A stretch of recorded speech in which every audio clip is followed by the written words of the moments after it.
Since the passage of the Biosafety Act at 831 in the country in 2011, the National Biosafety Authority approved 4 crops to undergo genetically modified confined field trial at the various research stations. The confined field trial covers rice, sweet potato, cowpea, and cotton, since these crops are susceptible to pests and diseases, which do not enhance the agriculture sector to improve food security.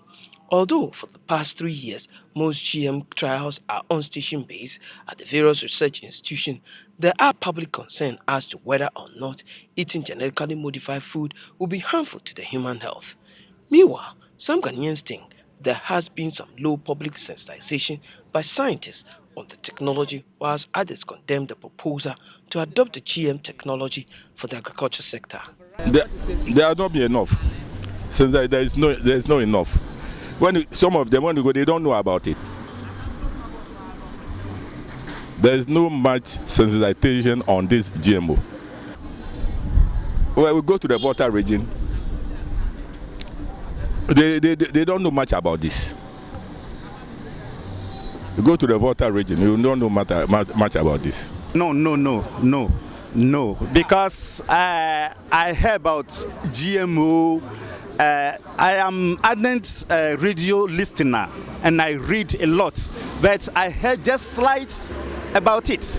Not until now, I couldn't hear of it again. So there is no enough sensitization about it.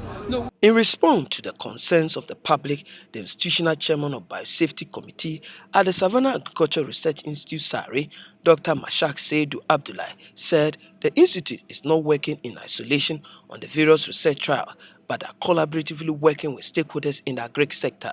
Most of those things are baseless. People don't understand. That is why they think we are doing things in secrecy. We don't hide anything.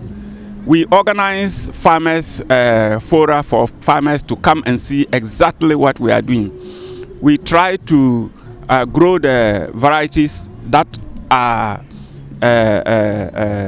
released in other countries so that people can see. The fears people have is that once those varieties are released in Ghana, you always go and buy the seed. That is not a problem. Even the conventional ones that are that we release, we still expect that farmers should go and buy the seed. That is when you ensure that you can always harvest, get good yields from those varieties.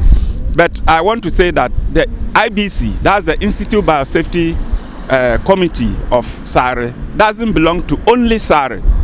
We have representatives from UDS, they are professors. We also have representatives from the general public, those who understand, and also those who don't understand too and want to understand. They are all in that group. And we have a community person who is also on it to make sure that whatever we are doing, he takes it to the community and explain to them. So that is what we are doing, to make sure that everything is done following the rules.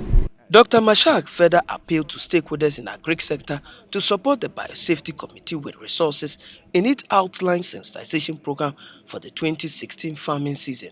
From Tamale, Noah Nash for Versa One News.